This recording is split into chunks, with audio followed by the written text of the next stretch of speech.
Hi friends, ఈరోజు మనం గోరుచిక్కుల curry తయారు చేసుకుందాం. ఫస్ట్ బాండి పెట్టుకొని ఒక కప్ ఆయిల్ వేసుకొని పప్పు, జీలకర్ర, ఆవాలు వేసుకొని తాలింపు పెట్టుకొని ఎండుమిర్చి, పచ్చిమిర్చి కట్ చేసి పెట్టుకుంది. ఉడికించి కట్ చేసి పెట్టుకున్న గోరుచిక్కులు, పచ్చిమిరకాయలు, ఎండుమిర్చి వేసేసుకోండి తాలింపులోకి.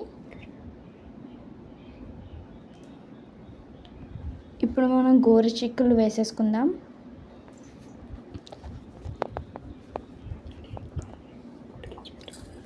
ఆల్రెడీ అవి బాయిల్ చేసి పెట్టుకొని తీయండి, లేదంటే రావన్నమాట.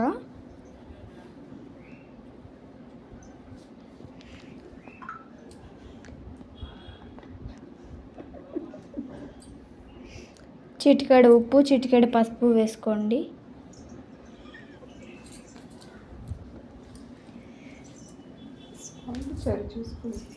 సాల్ట్ కొంచెం చూసుకొని వేసుకోండి, రుచికి సరిపడగా.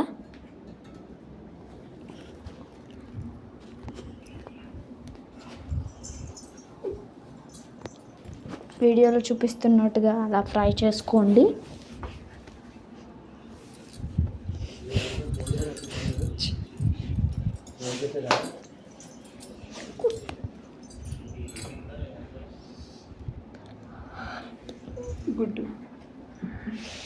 స్టవ్ ఆఫ్ చేసేసుకోండి. ఇప్పుడు చూడండి, బ్రౌనిష్గా వచ్చాయి కదా, అలా వచ్చేంత వరకు ఫ్రై చేసుకోండి, అలా వీడియోలో చూపించినట్టుగా.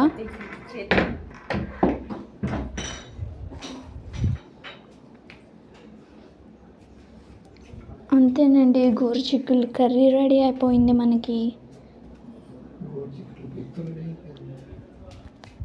సర్వింగ్ ప్లేట్లోకి తీసేసుకోవడం, తినేయడమే. ఇంకా ఇలాంటి రెసిపీస్ ఇంకా ఏమైనా కావాలంటే కామెంట్ చేయండి. Thank you for watching. Bye bye.